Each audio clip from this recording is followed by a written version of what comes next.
దేవుడు తన ప్రజలతో చేసుకున్న నిబంధన మీరి ఇశ్రాయేలీయులు ఎంతో నష్టపోయారు. యిర్మీయా 5:17 మీకా 6:15 పరిశీలించండి. వారు నీ పంటను, నీ ఆహారమును నాశనం చేస్తారు. నీ కుమారులను, నీ కుమార్తెలను నాశనం చేస్తారు. నీ గొర్రెలను, నీ పశువులను నాశనం చేస్తారు. నీ ద్రాక్ష చెట్ల ఫలమును, నీ అంజూరపు చెట్ల ఫలమును కూడా నాశనం చేస్తారు. నీకు ఆశ్రయముగా ఉన్న ప్రాకారములు గల పట్టణాలను వారు కత్తి చేత పాడు చేస్తారు. నీవు విత్తనము విత్తుతావు గాని కొయ్యలేవు.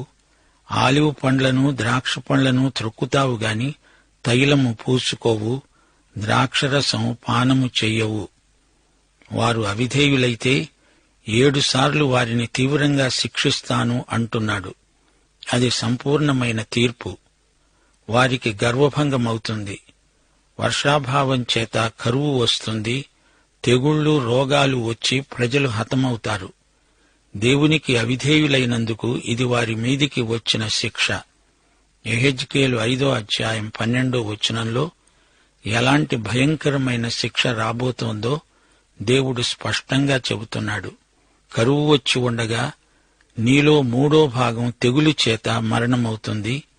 3వ భాగం ఖడ్గం చేత నీ చుట్టూ కూలుతుంది. నేను కత్తి దూసి మిగిలిన భాగాన్ని నలుదిశలా చెదరగొట్టి తరుముతాను. యెషయా, యిర్మీయా, యెహెజ్కేలు వీరంతా కరువు వస్తుందని ప్రవచించారు. అలాగే జరిగింది. యుద్ధాలు చెలరేగుతాయి అన్నారు ప్రవక్తలు. ఈ ప్రవచనం 2 రాజుల 6:28-29 నెరవేరింది. ఆ తరువాత నెబుకద్నెజరు వచ్చి యెరూషలేమును ముట్టడించాడు. విలాపవాక్యములు 2:20, 4:10. దేవుని ప్రవచనాలు తూచా తప్పకుండా నెరవేరుతాయి. అందులో నుంచి ఒక్క పొల్లు కూడా తప్పిపోదు. క్రీస్తు శకం 70వ సంవత్సరంలో టైటస్ అనే రోమియ సేనాపతి వచ్చి యెరూషలేమును ముట్టడించాడు. ఇశ్రాయేలీయులు 70 సబ్బాతు సంవత్సరాలలో అసలు భూమికి విశ్రాంతి ఇచ్చి ఉండలేదు. అందుకే దేవుడు వారిని చెరకు పంపి వారి భూమికి తానే విశ్రాంతిని అనుగ్రహించాడు. 70 సంవత్సరాలు వారు బబులోను చెరలో ఆ విధంగా మగ్గిపోయారు. 2 దినవృత్తాంతములు 36:21. దేశం విశ్రాంతిని అనుభవించింది. అప్పటి నుండి యూదుడు అన్యజాతుల మధ్య ప్రవాసి అవుతూ వచ్చాడు. యూదులంటే ఒక విధమైన విద్వేషం అంతటా విస్తరించింది. సెమిటిక్ జాతి అంటేనే ప్రతి ఒక్కరికి వ్యతిరేక భావాలు పొడసూపటం పరిపాటి అయింది.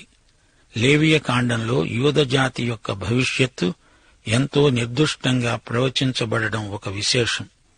అయితే దేవుడు వారికి వాగ్దానం చేసిన భూమి విషయంలో ఎట్టి అనుమానానికి తావులేదు.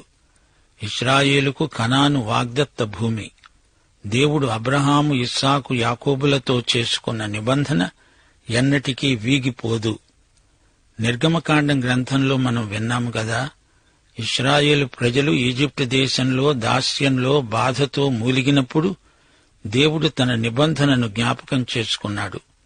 వారి మొరాలకించాడు, వారిని విమోచించాడు.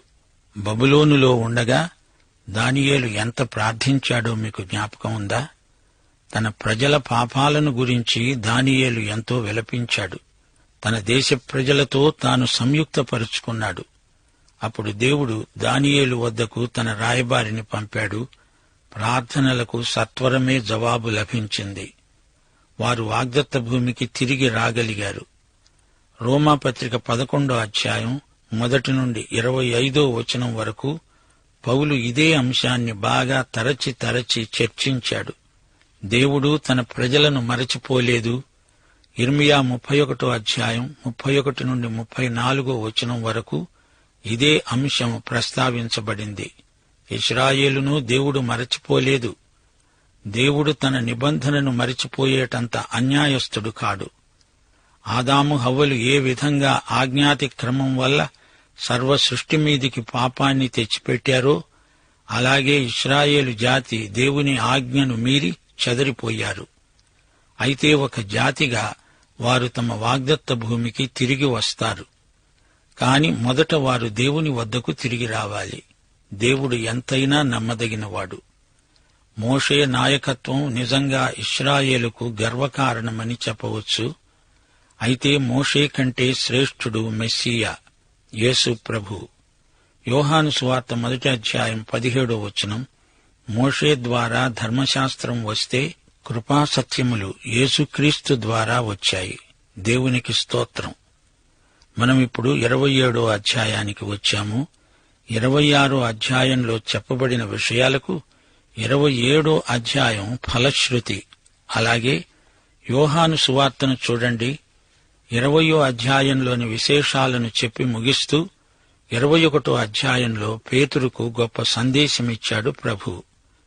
నీవు నన్ను ప్రేమిస్తే నా గొర్రెలను మేపు కాయి. ఎంత చక్కని ముగింపు! దేవుడు వాగ్దానమిస్తాడు, కాని దాని నెరవేర్పు మన విధేయత మీద ఆధారపడి ఉంటుందని మనమెన్నడూ మర్చిపోకూడదు. సరే, ఇప్పుడు మనం 27వ అధ్యాయంలోని ముఖ్యాంశాలను ధ్యానపూర్వకంగా నేర్చుకుందాము. రోమాపత్రిక 12వ అధ్యాయం 1 మీ శరీరములను సజీవ యాగములుగా దేవునికి సమర్పించుకోవలసిందని బతిమలాడి చెబుతున్నాడు పౌలు. ఇది యుక్తమైన సేవ. ఇదేమీ బలవంతం కాదు, ప్రాధేయపడి చెప్పే మాట. తీతుపత్రిక 2వ అధ్యాయం 11 దేవుని కృప ప్రత్యక్షమై మనకు బోధిస్తున్నది. కృప ఆజ్ఞ కాదు, దేవుని వాత్సల్యానికి ప్రతిస్పందన. రక్షించబడిన వ్యక్తి దేవునికి ఏదో చెయ్యాలని తాపత్రయపడతాడు. ఆయన చేసిన మేళ్లకు ఆయనకేమి చెల్లించాలి అంటూ అడుగుతాడు. కీర్తనలు 116, 12 మీకా 6వ అధ్యాయం 8 దేవుడు ప్రాధేయపడి అడుగుతున్నాడు, మనుష్యుడా, ఏది ఉత్తమమో అది నీకు తెలియజేయబడి ఉన్నది. న్యాయంగా నడుచుకోవడం, కనికరాన్ని ప్రేమించడం, దీన మనస్సు కలిగి నీ దేవుని ఎదుట ప్రవర్తించడం, ఇంతే కదా యెహోవా నిన్ను అడుగుతున్నది. రక్షించబడిన వ్యక్తి అనగా విమోచించబడిన వ్యక్తి స్వచ్ఛందంగా ఏమి చెయ్యాలో చెయ్యగలడో లేవియకాండం 27వ అధ్యాయం మనకు బోధిస్తున్నది, హెచ్చరిస్తున్నది.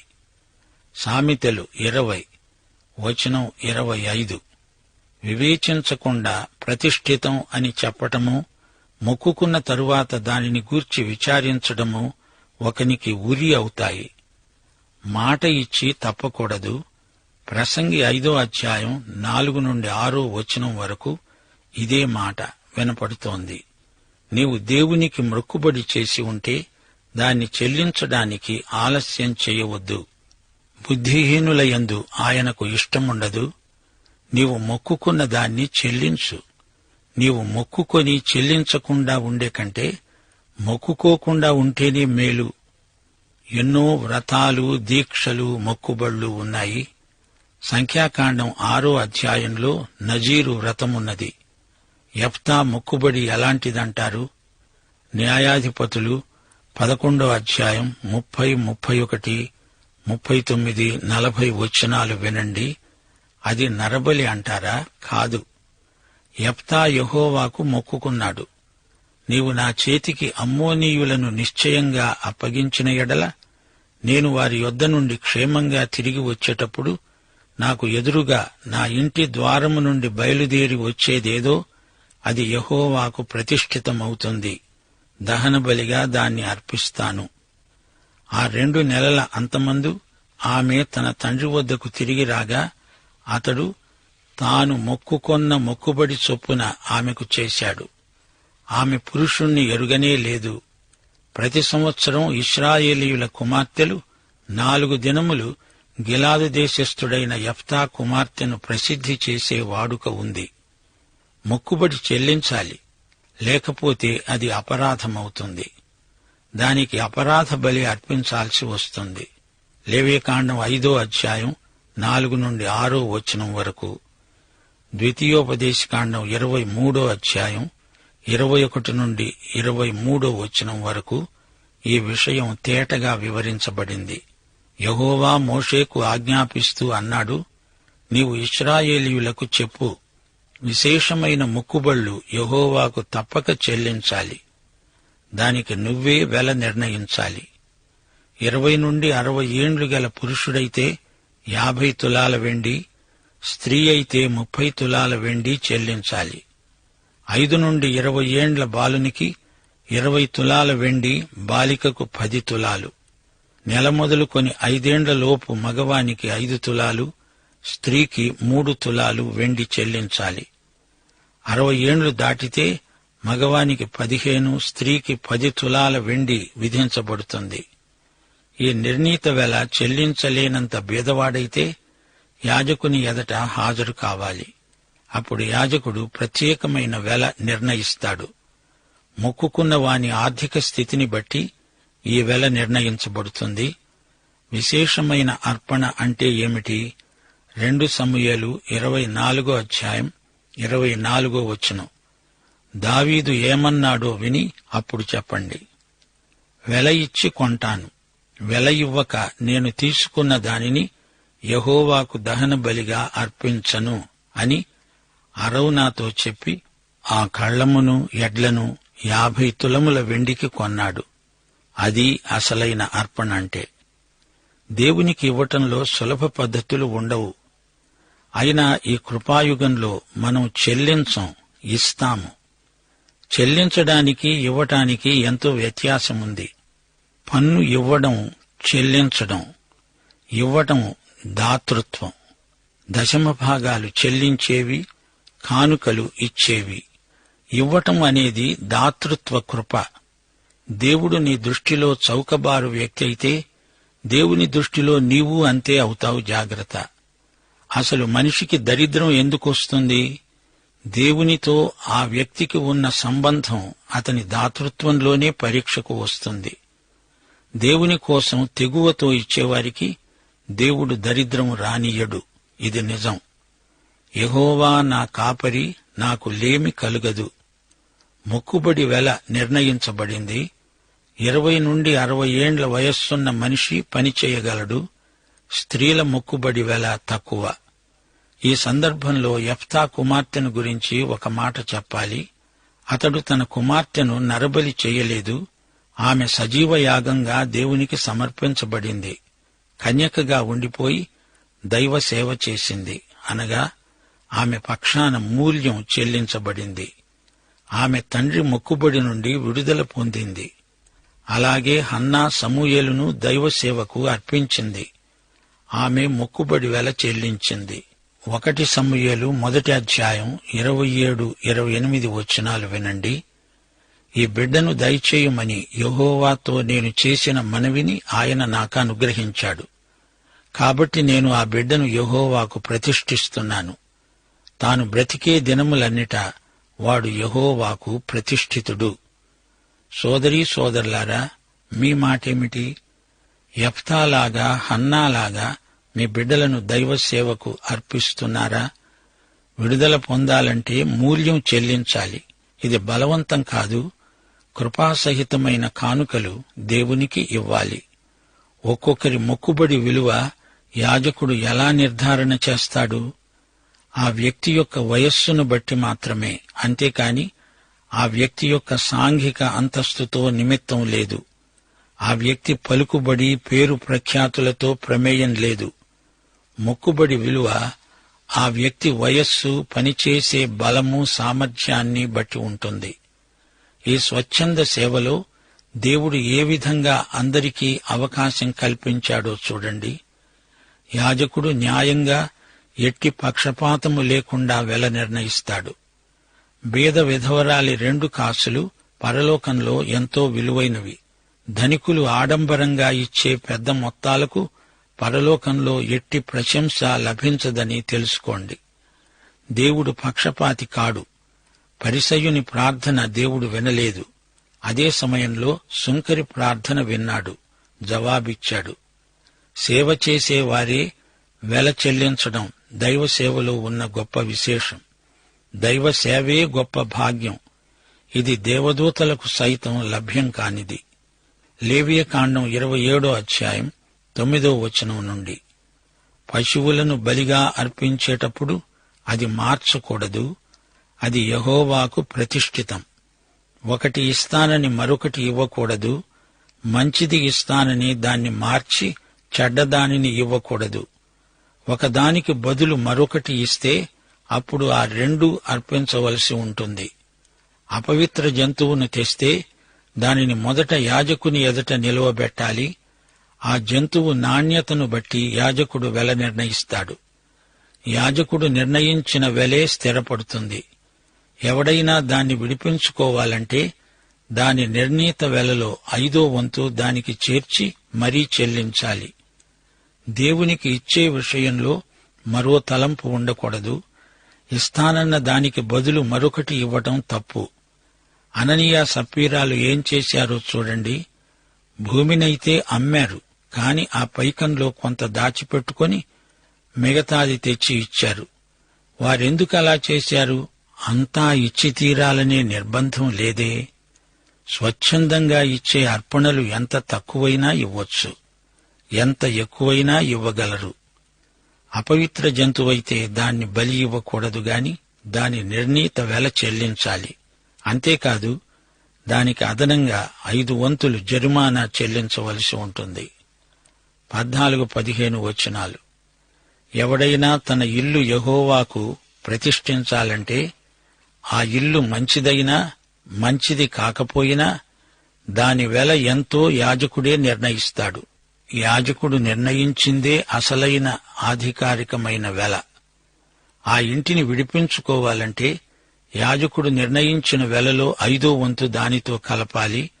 అప్పుడా ఇల్లు అతనిదే అవుతుంది. గమనించాలి, ఇల్లు అంటే కుటుంబ నివాసం.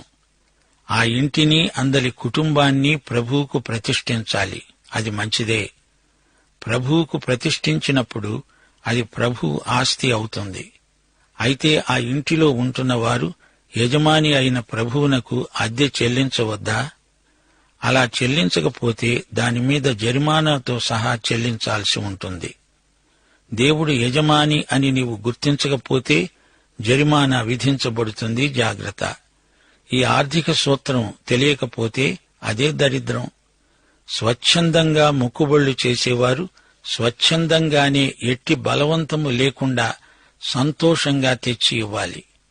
ఇప్పుడు భూమిని గురించిన ప్రతిష్ఠ నిబంధనలు వినండి. లేవియకాండం 27 వరకు. పిత్రార్జితమైన పొలంలో కొంత యెహోవాకు ప్రతిష్ఠించాలనుకుంటే ఆ పొలానికి పట్టే విత్తనాల కొలత చొప్పున దాని వెల నిర్ణయించాలి. 19 విత్తనాలు అంటే 50 తులాల వెండి దాని మొక్కుబడి వెల.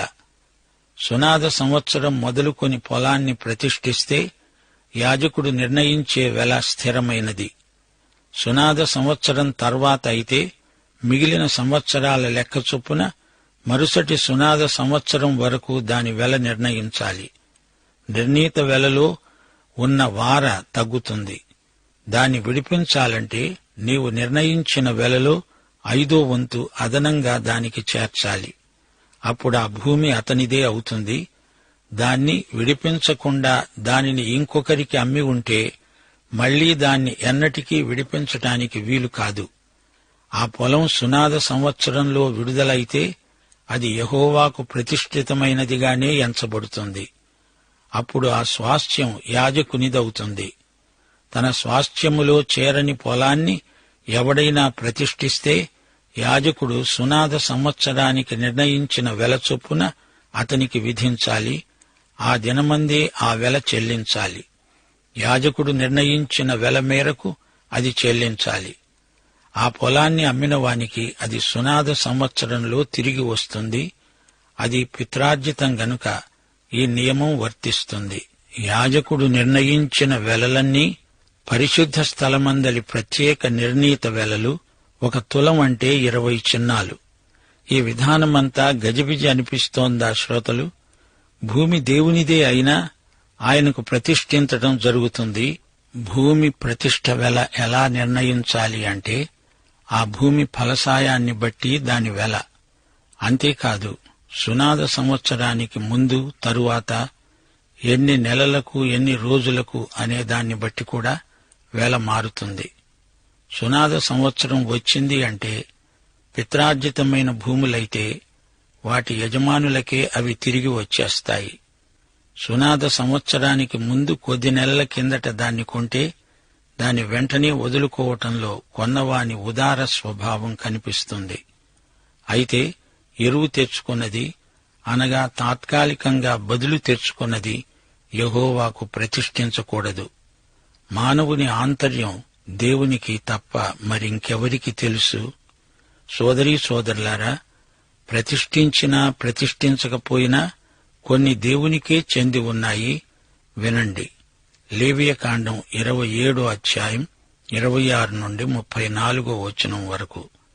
జంతువులలో తొలిపిల్ల యెహోవాది, దానిని యెహోవాకు ప్రతిష్ఠించకూడదు. ఎద్దైనా గొర్రెల మేకల మందలలోనిది ఏదైనా యెహోవాదే. అది అపవిత్రమైనదైతే నిర్ణీత వెలలో 5వ వంతు దానికి చేర్చి దానిని విడిపించవచ్చు. విడిపించకపోతే యాజకుడు నిర్ణయించిన వెలకు దానిని అమ్మాలి. ప్రతిష్ఠించినది ఏదైనా దాన్ని అమ్మకూడదు. మనుష్యులలో గాని జంతువులలో గాని తనకు కలిగిన వాటిలో ఏదైనా సరే ప్రతిష్ఠితమైన దాన్ని అమ్మకూడదు, దాన్ని విడిపించకూడదు. ప్రతిష్ఠించిన సమస్తము యెహోవాకు అతి పరిశుద్ధం. మనుష్యులు ప్రతిష్ఠించిన వాటిలో దేనినైనా విడిపించక హతం చెయ్యాలి. భూధాన్యములలోనేమి వృక్షఫలములలోనేమి భూఫలాలన్నిటిలో 10వ భాగం యెహోవా సొమ్ము. అది యెహోవాకు ప్రతిష్ఠితం. చెల్లించాల్సిన 10వ భాగంలో దేనినైనా విడిపించగోరితే దానిలో 5వ వంతు దానికి చేర్చాలి. పేయలలో గాని గొర్రె మేకలలో గాని కోల క్రింద నడిచే వాటన్నిటిలో 10వ భాగం ప్రతిష్ఠితం. అది మంచిదా కాదా అని చూడకూడదు. దాన్ని మారిస్తే అది దానికి మారుగా ఇచ్చింది రెండూ ప్రతిష్ఠితములవుతాయి. అది విడిపించకూడదు. సీనాయి కొండ మీద ఇశ్రాయేలీయుల కోసం దేవుడు మోషేకు ఇచ్చిన ఆజ్ఞలు ఇవే. శ్రోతలు వినండి. మనుషులలో కాని పశువులలో కాని తొలిచూలు దేవునిదే. వీటిని ప్రతిష్ఠించాల్సిన పని లేదు. దేవుని హక్కులు దేవునికే. అంతకు ముందే ప్రతిష్ఠించబడిన వాటిని తిరిగి ప్రతిష్ఠించకూడదు. యెహోషువ గ్రంథంలో యెరికో పట్టణం ఉంది. అది దేవుని చేతిలో ఉంది.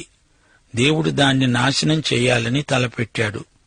దేవునికి చెందిన దానిలో నుండి ఆకాను దొంగిలించి అతడే హతమైపోయాడు. యెహోషువ 6-7 అధ్యాయాలు చదివితే మీకీ విషయం బోధపడుతుంది. 10వ భాగాలు దేవునివే కదా, తిరిగి వాటిని ప్రతిష్ఠించకూడదు. ఇప్పుడు చూడండి, తొలిచూలు దేవునిది.